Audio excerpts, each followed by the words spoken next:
And our buddy Xavier Scruggs joins us. Xavier is all over the place on MLB Network and MLB Network Radio on Sirius. There he is. There's my guy. How you doing? What's Hey! going on, you guys? This is awesome. Like, this is actually really cool to be on the video with you guys. I obviously get to hear from you guys on the radio, but it's like something special now getting to do it via video right now.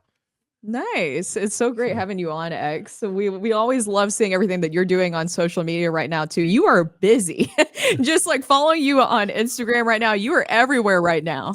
Oh man, I try to have fun with it. I try to, do what I can to impact not only this game, but also just how we storytell in this game of baseball, how we storytell with sports, even helping athletes out as far as what they want to do with their own brands. I just like having fun with it.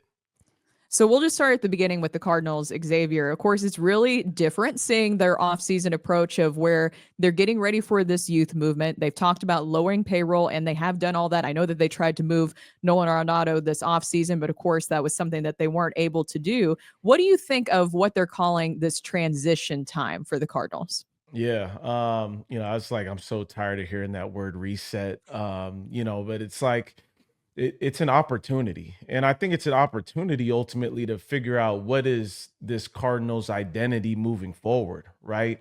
It's a transition not only from a player standpoint, but front office.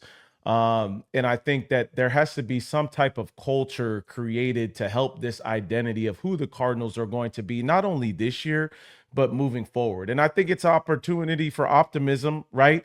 And players should be excited about it. I know talking to players and learning, that they're going to be able to go out there and play. When you think about the Jordan Walkers of the world, the Nolan Gormans, like the young players, to me, that's an exciting aspect of what the Cardinals can ultimately build. And it's only them that controls their own future. And I like that aspect of it. Xavier, when you talk about identity, and you grew up, you understand the Cardinal way. So you grew up in baseball, understanding what the identity of the Cardinals was. Is that still an identity that you can succeed with in Major League Baseball? And what would you describe that identity as? Yeah, to answer that second question first, I think there's just a certain professionalism that comes along with being a Cardinal. There's certain expectations. There's certain understanding of you doing the details, not only on the field, but off the field, in the clubhouse, and making sure that everything that is done is done in a certain manner in which you hold a higher standard towards. And I think that that's definitely still in play. I think that there's just maybe a different style in which we see when we talk about the culture of the Cardinals now. I think you will see hopefully more of the athleticism coming into play with the young players. Hopefully more of this idea that there's going to be growth, and there's not always. And I think there was a period in which we didn't see quite the development over the past few years in which we've seen be a staple for the Cardinals. I think they have to get back to that. And I think that comes along with the transition of President of Operations John Mozeliak going now and seeing Chaim Bloom come in and knowing that that's what he's built with multiple organizations. They have to get back to that. And I think that there's a standard in which that's been lost a little bit when I talk about those details, when I talk about the little things. That's what the Cardinals are built on, and they've got to figure out a way to do that. Yeah, it's about getting back to those fundamentals. Were you surprised? Because that was something that they addressed during the offseason press conference when they were introducing Chaim Bloom, that he'll be working on really developing the minor league system before taking over as the POBO, which John Mozeliak is currently in that position right now. Were you kind of surprised that they backed off of the youth development? Of course, they didn't completely abandon it, but they pretty much admitted during that offseason press conference that they had to kind of re-emphasize on making sure they're developing these young players at the minor league level. Yeah, it's not surprising to me, just being in the game every day, how fast things change. I think we're seeing things now from a coaching standpoint, from a technology standpoint, from a data standpoint, in which it's not easy to stay up on everything, including all the trends. And I think that's something that we're seeing them put more priority into now, realizing, wait a minute, we've fallen back, and usually we're ahead of the curve with these types of things. So I it didn't come as a surprise because I know multiple teams that have felt that way. And for the Cardinals, you look at, okay, we're supposed to be, like I mentioned, a certain standard. We're supposed to be ahead of these things.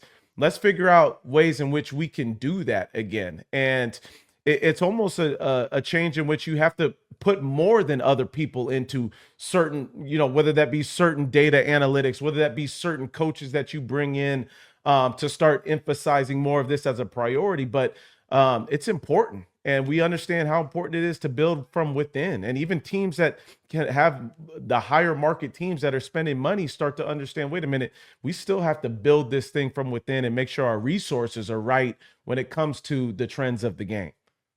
Kind of touching on that because I've kind of described it. We know those teams that are the higher market teams that are spending more money than anybody else in the league right now. Obviously, the Dodgers being a great example of that. They're just swimming in different waters than other teams like the Cardinals are currently. Yeah. What do you think is a team out there right now that the Cardinals could emulate, a great model that they could follow with what they're trying to accomplish here?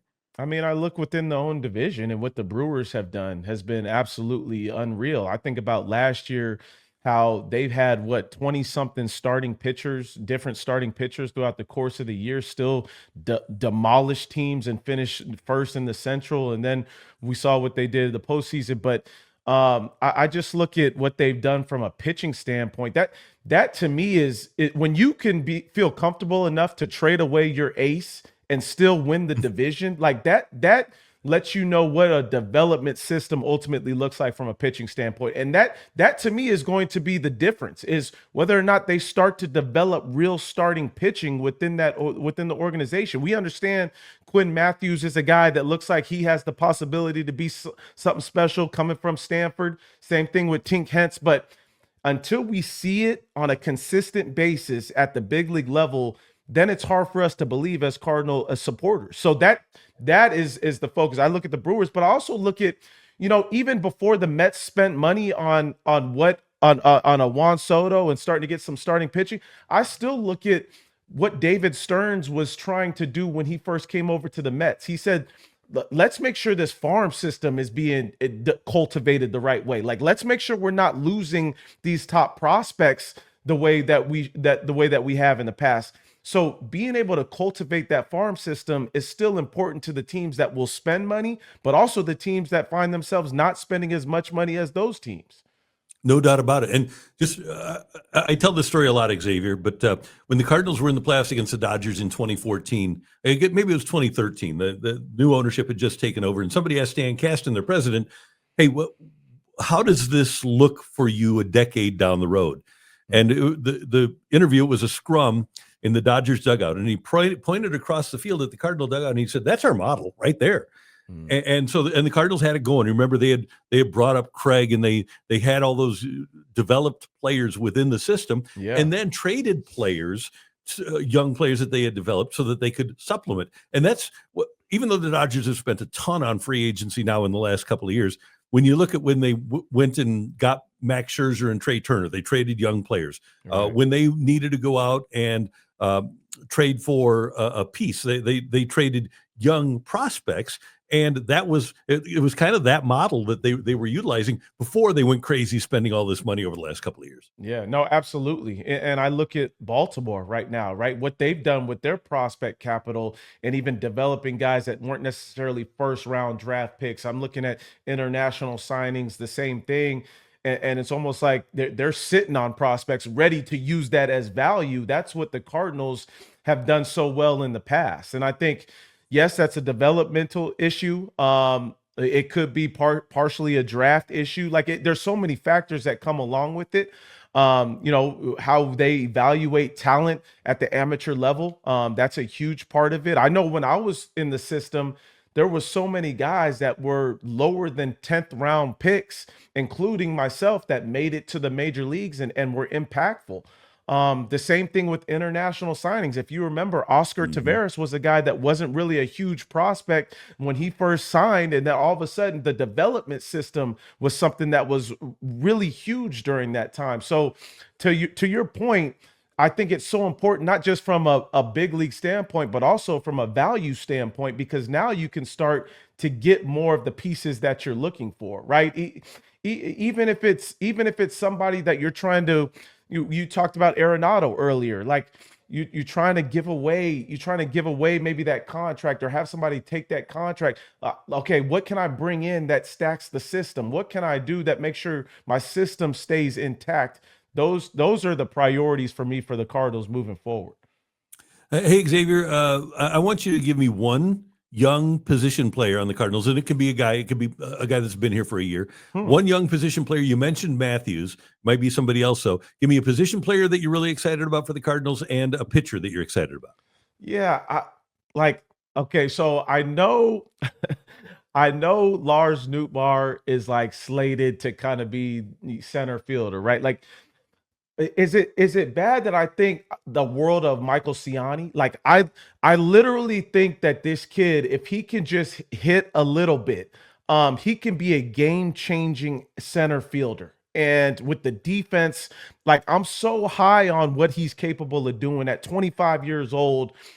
He may not get all the reps early, but I think he's got a great opportunity to be something special.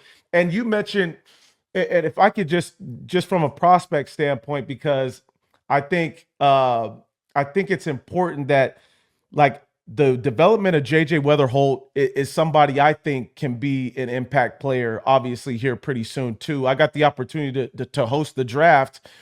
And not just from a tool standpoint, but also just from a head on his shoulders leadership type of player. That to me is what the Cardinals need. That like they need a guy in the clubhouse that's going to demand not only like respect, but also some type of leadership that cultivates what this movement looks like moving forward. And I'm excited for him. I mentioned Tink Hence, like from a pitching standpoint, that's the guy that I'm like, let's go, because he is got some electric stuff. I know he's still young. He's still got some maturing to do, but I think you're talking about an electric arm that can be at the top of a rotation here pretty soon. You were talking about the Brewers being an example for the Cardinals to look at. You mentioned JJ Weatherholt, an exciting young Cardinals prospect. Should the Cardinals maybe do a Jackson Chirios type contract with him and approach him about that? Yeah, I think that's interesting because it may be to where see like Jackson Churio being an international draft pick, you had the opportunity to see him a little bit more in the system longer and kind of get more of those numbers. I'd be interested to see if they would be comfortable doing that with someone that they drafted, not even a year ago. It could be something down the line for sure. And I think to me, he's one of those players that you can already tell he's going to be big league ready. He's going to be somebody that does it on all sides of the ball. I think that's a good, I hadn't really thought about but that might be a good investment for sure. Yeah. Hey, Xavier, I want to ask you about some of the things the Cardinals have done in regards to changing things up. They bring in Chaim Bloom, who was obviously part of the Tampa Bay model when they got things going, but he goes out and gets Rob Cerfolio, the Cardinals' new minor league director from the Indians, where the Guardians, I'm sorry, where they develop guys. They've done a great job, maybe as good a job as anybody of developing guys in Cleveland. They go out and get a pitching coordinator named Matt Pierpont, who's done a better job of developing young pitchers than Seattle. They go out and get a director of performance from the Dodgers, who's done a better job of getting players to perform at their best level than the Dodgers. Yeah. I really love the method the Cardinals have taken here in terms of bringing people in from organizations that have done what the Cardinals need to do. What do you think? Does that make any difference at all? Do I have a valid point there? No, I think you do, because I think the more perspectives on the game, the better, right? And the more ideas of what you can bring to the table, and the more thinking minds together, it gives opportunity for growth. And I think that's what we need to see from a development standpoint. But you're mentioning like systems that have done an amazing job. It's not just systems that have, good prospects. These are like systems that have brought guys to the big leagues with serious consistency as far as performance goes. When I think about Seattle and their pitching performance, like look what those guys are doing right now in that rotation. and staying healthy doing it. That's a huge part of it. When we think about development, how are you going about keeping guys healthy? The same thing goes for Cleveland. This is a team that we talked about, mid-market teams that aren't spending a whole lot of money. Like, that's what they lean on. That's important. But then also having the perspective of a guy from the Dodgers, you can understand how to use both sides of that. But the development and bringing in different types of guys and the way that the game is changing. I mentioned the trends of the game and just trying to stay ahead of the curve. That's what you have to do now. And I think that it's good to see them put those thoughts in those resources. Last season was really tough for Jordan Walker, obviously being here, then being sent down, and then being brought up a little bit later on in the season. How can the Cardinals make sure that Jordan Walker is able to be really successful this season? Oh man, I think that's the huge question, right? Because we know what he's capable of doing, but I think it has a lot to do with allowing him to be himself. As far as kind of just talking to guys and hearing about the tinkering of the swing and all of that, I think there was an understanding that you wanted Jordan Walker to hit for more power, right? Have more of that power come into play during games. But I think that there was some over mechanical things that were done with him that took away from his actual ability of hitting the ball hard. And that's what he's been known to do. I don't think a lot of it is mental for him. I think a lot of it was some of the mechanical changes that he's felt like he needs to go through as a young player who hasn't even had 2 years in the big leagues yet, if not a full year. So I think there's just this understanding of let him go out and play. And I think that's what we've kind of heard from the Cardinals at this point is that's the expectation. I think there's not going to be a whole lot of tinkering with him. I think you can't take away guys' athletic abilities too. Like, this is a strong, big athletic player that is going to a lot of his game is built off of rhythm, timing, not a whole lot of mechanical aspect to it. So just let him go out there and do his thing and see if he can have fun with it. Remember, he also just trying to learn an outfield position too. Like, came up as a third baseman. So there's a lot of stress on a young player when you're trying to learn a new position, trying to go out there and perform, be the guy, but also hit home runs. Like, let him go do his thing. That's it. All right, three more things. First one of the three. Most impressive team you've seen in spring training? Most impressive team I've seen in spring training. I on the American League side, I like where the Blue Jays are at. I think you make some moves to bring in Anthony Santander, 44 home runs. You get better defensively, bringing in Andres Jimenez. You bring a Max Scherzer type of guy into the clubhouse. The bullpen got better, bringing in Jeff Hoffman, one of the best arms from the Phillies. I think it's a team that needed a lot of change, and I think they're going to be much better for it. And there's a mentality that I'm not a huge vibes guy, because everybody's vibes are high in spring training, but there was a different type of atmosphere when I stepped into the Blue Jays clubhouse. Okay, next thing. You're on ESPN, you're on MLB Network, you've got your own podcast, and we appreciate you taking some time on our podcast today, but you've got the Show and Go podcast. Just self-promote a little bit. What's going on with Xavier Scruggs? Yeah, I think one of the biggest things I want people to know is Apple Fridays. And this is where people sometimes get upset because their team is not on the local channel. But if your team is on Apple, or even if your team isn't on Apple on Fridays, come check me out. I do the pregame for 2 different games, and I use a lot of my telestration via the iPad, breaking down guys' swings, breaking down the pitchers and what they're doing there, what they do extremely well. It's something that I truly enjoy. And we talked about trends in the game. Guys are using the Apple Dugout app in the dugout. I'm trying to show the behind the scenes of how a player is actually using that. So that would be my first thing, is come check out me on Apple Fridays on Apple TV Plus. All right, we will be watching that. And then finally, you walk into that studio when you're home every day. What's your favorite of the jerseys that are behind you right there? Oh, come on, man. You know the Cardinal one. That's why it's straight in the middle right here. And it's the Oscar Taveras one. Rest in peace, obviously, one of my closest friends coming up in the minor leagues.